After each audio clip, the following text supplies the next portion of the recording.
بسم اللہ الرحمن الرحیم۔ دنیا کی عظیم انسان کی کہانی جاری ہے۔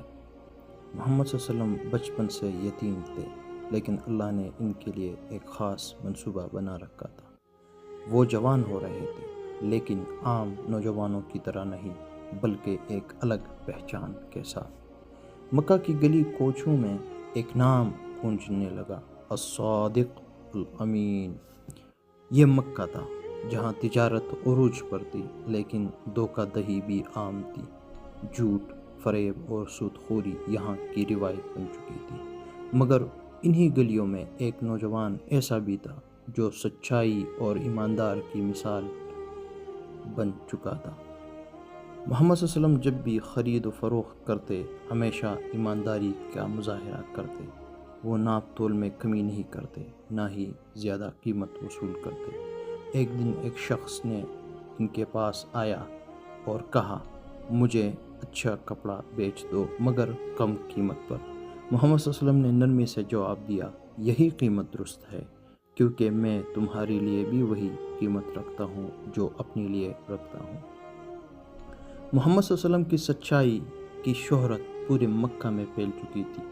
قریش کے مالدار لوگ بھی ان پر بھروسہ کرنے لگے۔ ان میں ایک عظیم خاتون بھی تھی، حضرت خدیجہ رضی اللہ عنہا، جو خود ایک بڑی تاجرہ تھی۔ انہوں نے محمد صلی اللہ علیہ وسلم کی دیانتداری دیکھ کر انہیں اپنے تجارتی قافلے کے ساتھ شام بھیجنے کا فیصلہ کیا۔ جب محمد صلی اللہ علیہ وسلم حضرت خدیجہ رضی اللہ عنہا کا مال لے کر شام پہنچے تو وہاں انہوں نے غیر معمولی سچائی اور ایمانداری دکھائی۔ انہوں نے جو بھی مال بیچا بہترین قیمت پر بیچا، اور جو خریدا انتہائی دانشمندی سے خریدا۔ حضرت خدیجہ رضی اللہ عنہا کے غلام میسرہ جو ان کے ساتھ تھے حیران تھے۔ یہ شخص جھوٹ نہیں بولتا، دھوکہ نہیں دیتا اور ہمیشہ اللہ کا ذکر کرتا ہے۔ جب محمد صلی اللہ علیہ وسلم تجارت سے واپس مکہ پہنچے تو حضرت خدیجہ رضی اللہ عنہا حیران رہ گئی۔ جو نفع وہ پہلے ایک سال میں کماتی تھی، وہ محمد صلی اللہ علیہ وسلم نے ایک ہی سفر میں کما دیا تھا۔ مگر انہیں نفع سے زیادہ محمد صلی اللہ علیہ وسلم کی ایمانداری نے متاثر کیا۔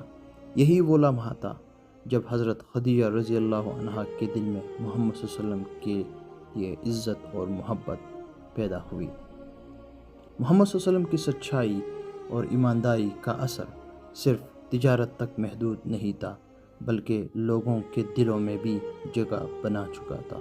حضرت خدیجہ رضی اللہ عنہا جو عرب کی عظیم خاتون تھی، اب اس نوجوان کی عظمت کو دل سے تسلیم کر چکی تھی، اور ایک فیصلہ ان کے دل میں پنپنے لگا تھا، کیا وہ محمد صلی اللہ علیہ وسلم سے نکاح کر لے؟